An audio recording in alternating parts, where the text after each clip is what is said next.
Christmas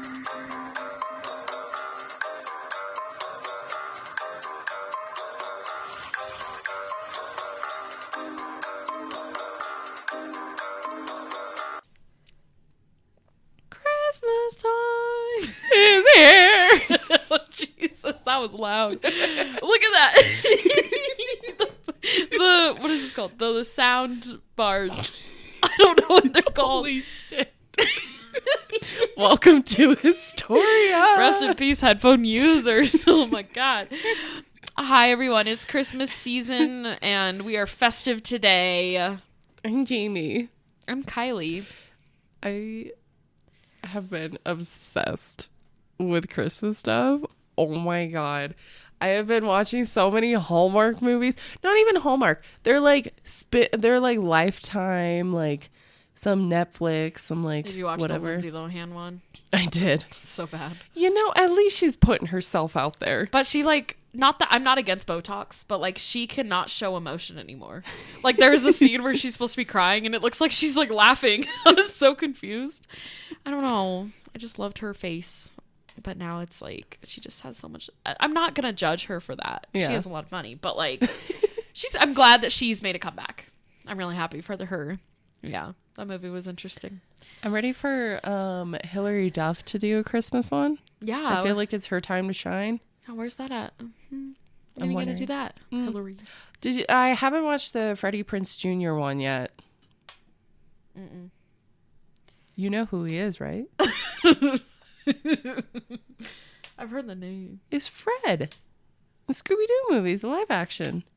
He's married to Buffy the Vampire Slayer. Oh, I don't know people's names. Well, that's not her real name. That's true. I don't know any names ever. Oh no, if you saw him, you would. I've heard the name before, but she's all that. Okay. That 90s rom-com. Yeah, he's like the main guy in that one. Oh, okay. Okay, cool. Mm-hmm. Perfect. Did you watch the new Enchanted movie yet? No. Me neither. I heard it wasn't good. I mean, it's a sequel. Yeah. We'll see. I'm still going to watch it eventually. Yeah, for sure. But I don't know. It's been a Christmas year this year. We finally got snow. Yeah, we did. I hope we have a white Christmas. Yeah, I hope so too. We have a lot of Basil's family. Well, not a lot, just like his sister, and his brother-in-law. So that will be cool if they come here when it's snowing, just to have that white Christmas. Because we're also trying to convince them to move here, so we don't want it to be too cold. But anyway, well, today we are doing something that had to have been done eventually. So why not this Christmas? So. What? Well, I don't know. I'm doing another human. Oh. Who? Christmas. Michael Bublé. Santa Claus? Yeah. Oh, what the fuck? Okay. So I was trying to think of a Christmas because I was like, I don't want to do 2 Christmas episodes, but I was trying to think of something Christmassy and fun. Mm-hmm. And I was like, let's just do the history of good old Saint Nick. So that's what I'm doing today. I mean, there's probably pretty good. Yeah, it's a pretty fun history. And I was always curious, like, how it turned into Saint Nick to, like, how Saint Nick turned into Santa Claus. Like, just like that, like, you know, just the shift. So yeah. I actually learned a lot. And actually, I went to work today and we were talking about the reindeer, and there was some information about the reindeer I learned too. So I was telling them a bunch of facts and years, and they were like, how did you know this? And I said, just look up my podcast. So anyway, so today I'm going to be talking about the big old man, Santa Claus. So ho, ho, ho. Yeah, it's pretty interesting though. So I'm glad because I just kind of dived in and hoped for the best. All right. He sees you when you're sleeping. He knows when you're awake. Are you sure this isn't Krampus part 2? He knows. Oh yeah, I already covered Krampus if you want to listen to that. Also, Fra Perchta. Is that her name? Yeah. You can listen to that one too from last Christmas. He knows when you're... Which part was I on? He knows when you're awake. Yeah. He sees you. He knows if you've been bad or good. So be good. For goodness sakes. I told Jamie. Ba-dum, bam, bam. Stop doing this. You're doing all of the I don't know what these things are called. It's like the editing thing. It like shows how loud we are. I don't know what it's called. Okay. Soundbar. No, I don't know. So obviously, if you know anything about Santa Claus, you know he started from a character known as Saint Nicholas. But where did Saint Nicholas come from? That's the question. Sorry. Okay, so my information came from the best history website you can find, the History Channel. So, and then there was like I wrote it on my phone. It was like a library, Saint Amity Library. So that's where I got my info today. Okay, here we go. So Nicholas of Bari was born in the 4th century in Myra, which is modern day Turkey. So that is where he is from. His parents were having a hard time conceiving a child for years. They were like, oh no, we need the child. And it wasn't happening. We need the child. We need the child. They are modern day Christian. So this is important because they were really praying to God, the God that they believed in, just trying to get a child. So they were praying every single day, hoping that finally they'd have a kid. And they did. Obviously, because it's Saint Nick's parents. But they finally got pregnant, or she got pregnant. I hate when couples say we're pregnant. Like the guy is pregnant. It's like, no, you're not. Anyway, that's a whole different rant. But she finally got pregnant and they had Nicholas. But right after he was born, both of the parents died from a sickness. Oh, shit. I know. Doesn't that suck? Like, you finally have a kid and then you're just like, bye. So that happened. This reminds me of the Santa Claus is Coming to Town, the old 70s, like, claymation. Oh. Does that happen? I think. I don't know. It's been a hot minute. Continue, sorry. So, St. Nicholas was a young orphan raised by his uncle. His uncle was the Bishop of Myra, and he never had his own kids, but he loved Nicholas. He really took him under his wing, and Nicholas was a very, very good kid. Like the best student you could see, the best child ever. Like, just like, was always nice to people, didn't get into trouble. That was good old Saint Nick. He was very well behaved, and him and his uncle were tight. They were BFFs.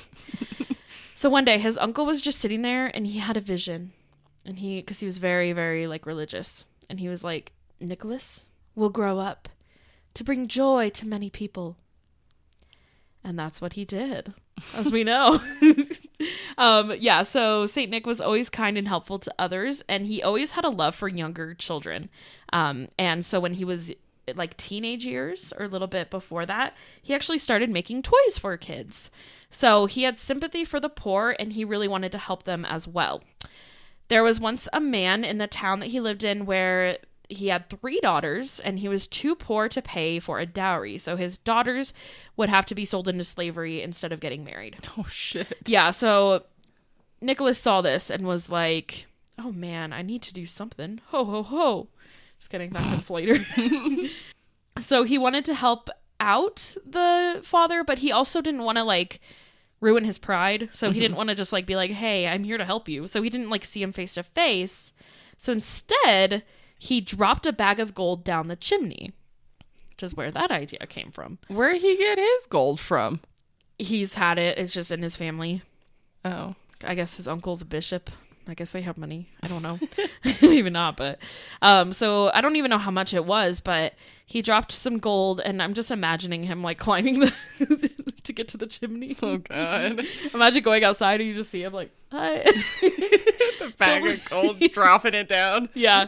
Don't mind me. So the gold landed in their stockings that were hanging to dry, which is where the idea of stockings comes from. They were literally just trying to dry their socks. So, and now we have stockings today. And the father was like, what the? And then he looked in and he was like, gold, yeah! And so he was like, little in, or whatever her name was. You're getting married. Yeah, you finally get to get married. She's like, I don't want to get married. She's like, yay. I want to be a lawyer. You'll never be a lawyer. I don't know. So they were very excited. And the father was like, God answered my prayers. Like, I don't know where this came from, but our prayers are answered. We can have a wedding. So the dowry was paid for, and his oldest daughter got married. Nicholas decided to do the same thing again for the two younger daughters, but he was caught by people who saw him. So the rumors started spreading around town. They're like, oh my God, this guy named Saint Nicholas. Well, that's not his name yet. This guy named Nicholas is like climbing their chimney and dropping gold in. And they're like, what? He's the one that did that? We thought it came from God. And so there's all kinds of rumors going around, but it's like not bad. It's obviously like, wow, he's very kind to be able to do that. People started really talking about how he's the one delivering the gold. He was very simple. Like, he lived a very simple life. He didn't want a lot of things. And so he was happiest when he could give everything away. He also didn't want a lot of money, but he knew money meant a lot to other people. And so he was like, they need it, I'll give it to them. So he started paying attention to those in the town who needed help. And then he would anonymously give them his inheritance. So anyone that he saw struggling, he would be like, I'm just going to drop some gold right here. And then they'd get it. Damn. I know. So when stories of this spread around town, people started to leave their stockings hung on their fireplace in hopes to receive gold. They started also receiving anonymous gifts that would mysteriously appear. This inspired others to do the same and help each other out. So it started off with like, Nicholas is doing this, so maybe he'll do it for us, to like, I'm going to do it for my neighbor, basically. So obviously I keep saying saint. He's not a saint yet. Technically, that title comes later. But Nicholas is not the one giving all the gifts out, but he's inspiring other people to do it. Okay. And then they give him the credit, basically. Still what they do today. So that's where that came from. So Nicholas was the one that they would thank, even if he wasn't the one to actually deliver the present. So people wouldn't be like, it's from me, you're a neighbor. They'd just be like, oh, I think Nicholas gave you something. So it was always him that got the credit. And they believed that he would have had to have magical powers to be in so many places at once. So he reached a point where he had gotten rid of everything he owned, because he just started giving things out as gifts, like everything he owned in his whole life. And he's okay with this. He's like, I don't need anything. I'm fine. So he actually ended up devoting his life to becoming a monk. So interesting. Yeah. Yeah. So there is proof that he is a real person. He took over as the next Bishop of Myra, so we have accounts of that. We also have accounts of his participation in the First Council of Nicaea, including his outrage of what he saw going on in the Catholic Church. So there are actual accounts of this guy being real. Now, Nicholas at one point witnessed children being kidnapped one day. He's just walking around. He sees these kids getting kidnapped, and he's like, must rescue them. So he did. He rescued them. And he was such a holy man that he was named later Saint Nicholas, and the patron saint of children was his other name. Shit. Yeah, so he would just find any ways that he could help children as well. He loved to travel, and he wanted to see the whole world. And that's really what he was known for. He wanted to help out everywhere in the world. So sailors would actually pray to him and worship him to keep them safe when they went on long voyages. They'd be like, Saint Nick, please help us. We can get there with you. So there's actually a story where there were sailors lost at sea in a storm. And when they prayed to St. Nicholas, he appeared with his arms stretched wide, and he controlled the weather and calmed the oceans. So the sailors made it home safely. There were many stories of his magical stories, and a lot of them had to do with him being able to handle any weather that came his way. So that's why it's like with Christmas, he can handle a blizzard if it's snowing. Not a problem. The magic behind his generosity was inspiring and really kept him alive forever, and that's why we still have this idea that he created. So let's move to the 4th to the 16th centuries. So I'm going to talk about kind of his popularity rising up. St. Nicholas was the most popular Catholic saint. out of all of them, he is the most well-known and he's done the most out of all of them. So people would pray to him in time of need. Anything that they were going through, they would count on Saint Nick. So they began to give letters to him instead of prayers because it was easier for him to keep records that way, which is where the letters to Santa comes from. Okay. Yeah. And so his story started spreading to the rest of the world. Eventually, Netherlands, Belgium, and Switzerland were all hearing about this Saint Nick guy. And they would leave their shoes out so that he'd leave them presents and they'd get some in the morning, which is what they still do in some cultures, which is really cool. I would not want a gift in my shoe, though. It would not smell good. I would just buy an extra, like, a 15, size 15 shoe to be like, fill it up. Yeah, fill it up. Put that candy in there. Oh, no, I accidentally bought the wrong size. Guess you have to fill it. So, Martin Luther was trying to get rid of everything having to do with the Catholic saints. So he said gifts were from baby Jesus, not Saint Nick. From a baby? Yeah, and the name for the baby Jesus was Christ Kindle. And so people were confused because they knew about Nicholas. They're like, what? But we've been hearing for years that it's from Saint Nick. And so they're like, how can it be from a baby? Like, there's just all these thoughts. It's like, what are you talking about? So Chris Kindle became Chris Kringle, and the nickname stuck. Okay. Yeah. And that's his name as like a human in life. And in the Santa Claus movies. So after the Revolutionary War, people were trying to get rid of English traditions and start new ones. They wanted to be uniquely American. Stuff. I feel like they still do that, and it's really annoying. 100%. It's like, get over yourself. We suck. Let's call pants trousers. Yeah. All right. So we had a guy named Washington Irving, if you ever heard of him. Oh, yeah. Yeah, he's pretty popular. He wrote a lot of American folktales like Rip Van Winkle and The Legend of Sleepy Hollow. Mm-hmm. When he heard the Dutch story of Santa Claus, I think that's how they said it, he gave him the American name Santa Claus. He felt like that was easier to say than Santa Claus. So Santa Claus. it just rolls off the tongue. So it was Knickerbocker. I don't know who that is. All right. In 1809, there was an author named Knickerbocker. That was his last name. And he wrote a book of the history of New York, where he, at one point, explained a public spotting of Santa Claus in Central Park. He's like, I saw him. He's there. He's real. And so he said that he came riding over the tops of the trees in the same wagon where he brings presents to children yearly. I never thought of this, but like the sleigh wasn't always the sleigh. Yeah. Like it started off as a wagon, which is really funny to think about. Like he's just coming in on this wagon by himself. So yeah, that's where it started. But it has to be a fast wagon. Mm-hmm. So it's like, okay. Put some turbo shit on that. Yeah. So he was known to basically every Christmas go in his wagon and deliver presents to children yearly.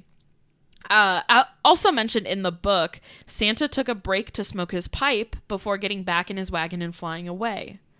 Now, luckily now, Santa has a different addiction. No longer tobacco, but it's cookies. Wow. Which is the reason why he's known to be jolly, as they call him. That was a loud one, too. All right. So as years went on, there were many books written about Santa Claus. In December 1823, there was a writer named Clement Clark Moore who was walking home in the snow, and he looked out and he was like, wow, look at the snow. It's beautiful. And so he was inspired to write a poem that day called A Visit from St. Nicholas, now known as The Night Before Christmas. So this is still a very well-known poem. And it's one that a lot of people will quote, a lot of people will read to their kids on Christmas Eve. And Americans were really captured by this poem because it felt like Christmas was captured. Like the whole feeling of Christmas is in this poem. My mom has a plate set that has the entire poem. Oh. On it. Like it says, like one of them says the night before Christmas, all in the house, like all through that. Yeah, that's cool. That's awesome. I get to inherit them. Ooh, love that. So instead of Saint, he was now known as a jolly old man who would climb through the chimney and deliver presents and stockings. That part never made sense to me as a kid. I'm like, how can you climb through a chimney?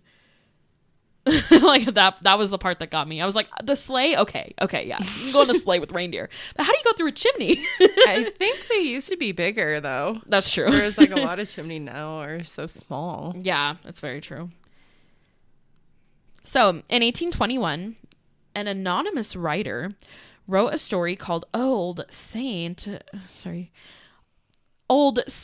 Claus with much delight. And this gave the idea of no longer using a wagon, but now using a sleigh led by one reindeer. This would help him travel faster. So they're like, this reindeer has some magical powers where he can fly, and he's going to be able to move quicker through the night. In 1889, there was a poet, Catherine Lee Bates. Isn't that an actress? Kathy Bates? Yeah. Yeah, I love her. But it's not the same one.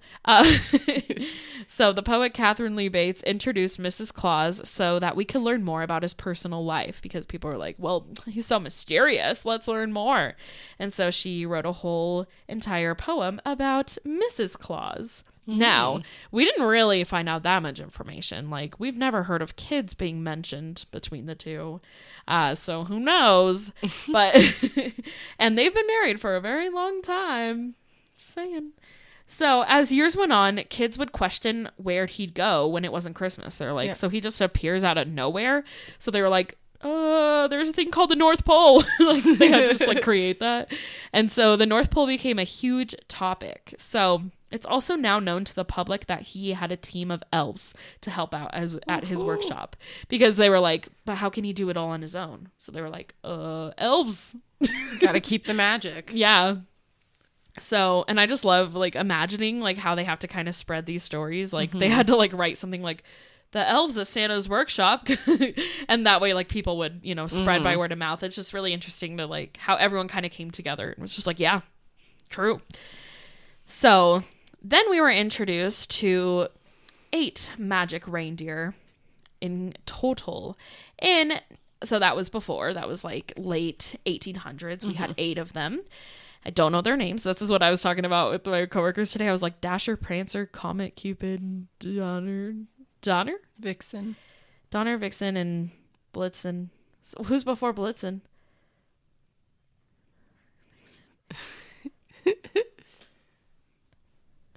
You got Prancer, Sir and Comet and Cupid, Donner and Blitzen and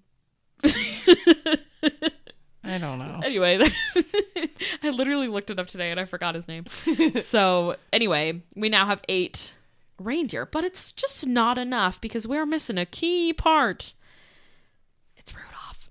So in 1939, the newest reindeer was added. Rudolph the Red-Nosed Reindeer. That's not until the 30s. It's pretty fascinating. Really? Yeah, I didn't know that. That's why today I was like, in 1939, Rudolph was invented, and everyone was like, how do you know that year? Did you tell that to your customer? No. There was just Rudolph playing, and I was like, oh. Anyway, in 1891, so kind of going back a little bit, even the President of the United States, Benjamin Harrison, never heard of him,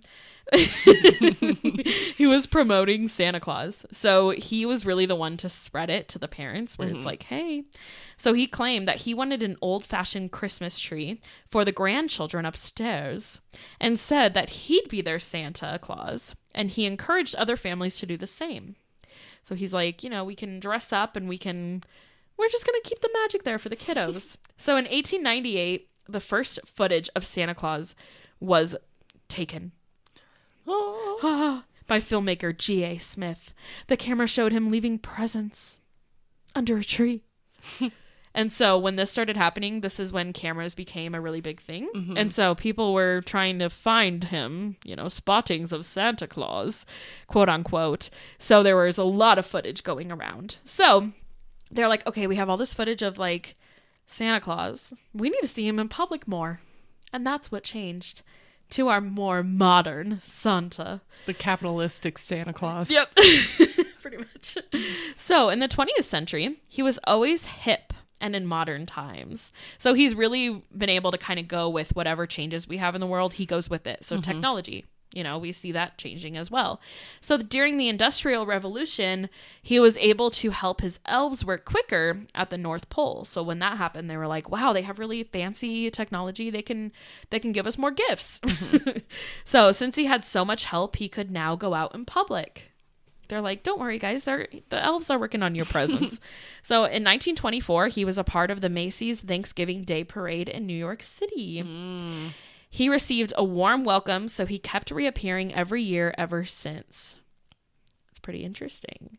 Wow. So that was really the first public appearance of him before malls, before North Pole. Like, it's pretty cool. That's wild. Yeah. So people caught on to the idea that he wanted milk and cookies. And so this is when they started creating, like, let's leave out milk and cookies. And I think that was just probably from advertisements, honestly. Like, he was probably on like a cookie commercial. And so that's where it really stuck. Plus, it's better than smoking out of a pipe. So I feel like during that time, they're like, we got to change this. He probably shouldn't be doing that. In the 1980s, shopping malls became huge. And so this began a movement where people would be able to finally get to see Santa in person and ask for things for Christmas. Oh. I don't know who came up with the idea of sitting in his lap, but let's not do that anymore. Anyways, so there are a lot of events around the world that celebrate Santa. There's a SantaCon. It's not a conference. It sounds like it is, but it's just held every year in New York City where basically everyone dresses up like Santa and parties in the streets. That's all it is. It's not a convention.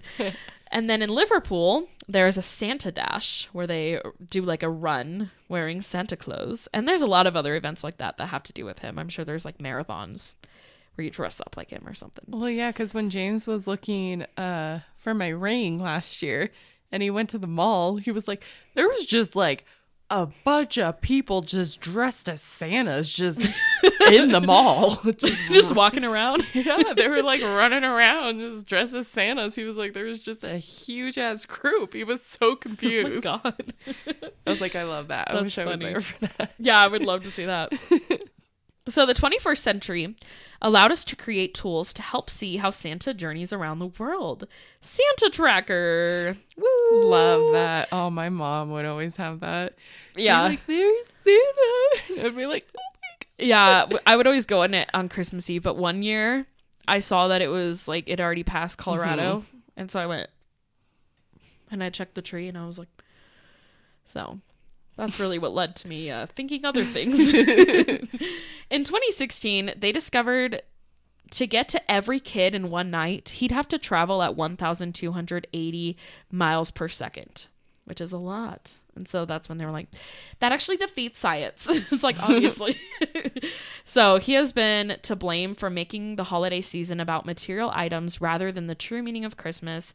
And it can be hard to teach kids kind of that true meaning and how it's not about the gifts when we have Santa Claus who gives all the gifts if you've been good. And then you have the kids who, their parents can't afford it. And then they think that they haven't been good. So that's where it's kind of messed things up. Well, the thing is like as a parent, you should do like big gifts as like a family, but yeah, for like Santa Claus, don't go so big. Like I was talking with one of my coworkers about this and she was like, yeah, we try to do like a minimum. Yeah. Like we give ourselves like, okay, we're only going to do this much because yeah, like if your kid goes and is like, I got like this new PlayStation from Santa and it's like this other kid's like, well, I got a pair of socks. Yeah. Or like just like a cheapo like Dollar Tree toy. It's like trying to minimize as much as you can. But still to have like that spirit. And I mean, it just depends. Like, are you making your child more materialistic? Like you have to like, you have to check yourself. Right. It's like there's so much more that you can do for like to keep that Santa Claus alive without making it so materialistic. It's like it's not him, it's you. Yeah, it's true. And people just want to put the blame on someone else because that's what we're good at. And I get the whole argument of like, you want the kids to appreciate you and all the hard work you put in. So you're the one that bought the gifts. Like, I think that makes sense. And maybe just have like 1 or 2 from Santa. Exactly. But yeah, people do make it look like it's like, Santa gave you all these gifts. You're his favorite. Yeah. And then it's like all the other kids are like, wow, okay. So and the kid's going to think they're better. Yeah. So I can see where that kind of gets tricky. But it comes down to parenting. It really does. And teaching your kids how to react when you get a gift. You better believe I'm teaching my kid about Krampus. Yeah. I'm going to scare them. They're going to be like, oh God, am I going to be good? They're going to be scared to make mistakes. Yeah. The night of Christmas Eve. Ah! Oh, jeez. Oh, I just think of that video where it's that little kid opening the avocado. Yeah. Avocado, thanks. That's the kind of kid you want. Or the banana. He's just so happy. I did that to my niece and nephew. Was it last year? I think so. And my niece is very like happy and positive, and she's like, wow, cool. Like, I just gave them an avocado. And then my nephew looked at me and went, really? I was like, that just shows their different personalities. It was funny. All right. So commercialism and using Santa for ads has helped sell billions of products. We've seen this with Coca-Cola, Barbie dolls. There's so many things where Santa has really been promoted in them. Santa is the one thing that Americans can agree on. It's kind of true. Literally. It's the one thing that we all are like, yep. So on December 24th, children go to bed and hope to wake up to presents under the Christmas tree. So the idea of Santa really helps kids have faith and believe in magic. And that's kind of what it is, like the childlike wonder. But, you know, he's one man. He needs some help. Right? Especially if we want to make Christmas dreams come true. So, in 2011, a young couple named Jen and Dylan moved to their new apartment on West 22nd Street in New York City. They started getting letters in the mail addressed to Santa Claus, and they were like, what? So they thought it was a joke. So they went to the post office to see if it was supposed to be for the previous tenants, and they were like, we just don't know, like, this was in our mailbox. And the post office was like, let me check. And so he looked to see if there was a forwarding address for the family that lived there before. And it simply said the North Pole. And so they were just like, I don't know, bro. I don't know what's going on here. So they were like, okay, well, guess we'll keep it. I don't know. So they didn't know how people were getting their address, but they just kept getting letters sent in. And so they were like, what do we do with these letters? Like, we have to do something. We can't just like let these kids' dreams die. Yeah. So they even searched on Google to see if like people were posting their address, and they could see their address being like the Santa Claus address, but they couldn't see a reason why. Yeah. So they're like, what? How did this happen? And so the couple decided that they wanted to use the letters for good. So they decided to read the saddest letters, like the letters where you could tell the kid really wanted something, really needed magic.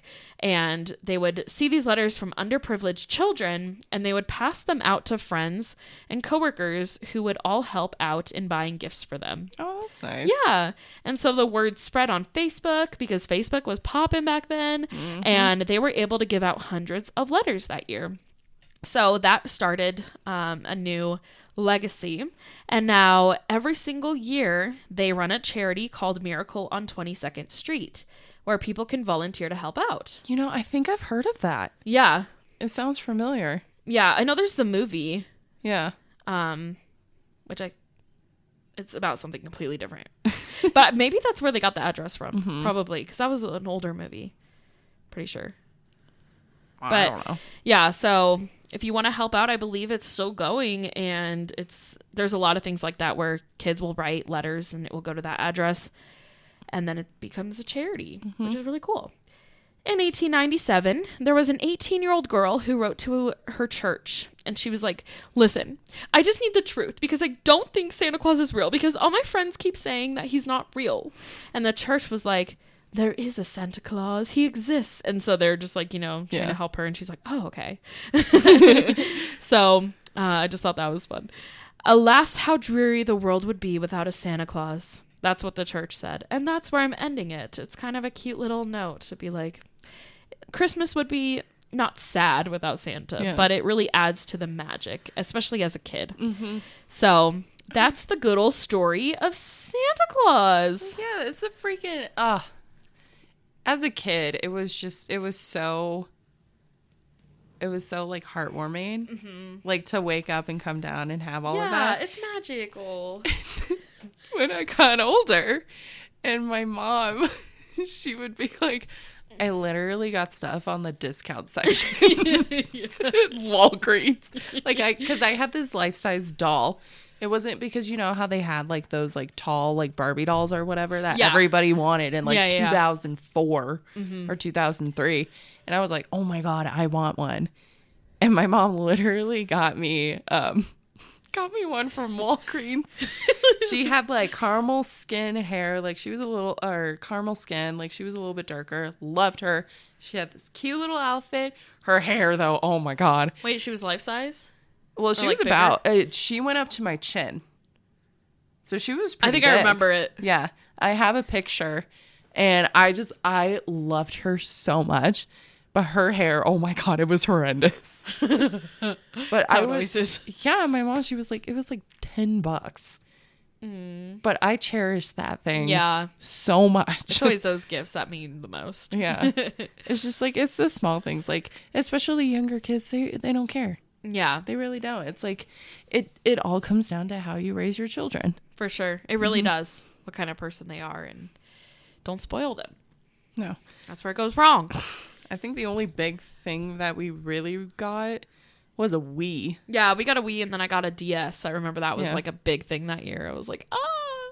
Mine was my Game Boy. Oh, yeah. I love my Game Boy. Oh, yeah. Oh, my nephew wants to become Santa Claus this year. So love it. He's obsessed with the movies. And so he was like, on Christmas Eve, I'm gonna throw him, like in the movie they like throw him off they distract him and he falls off the roof.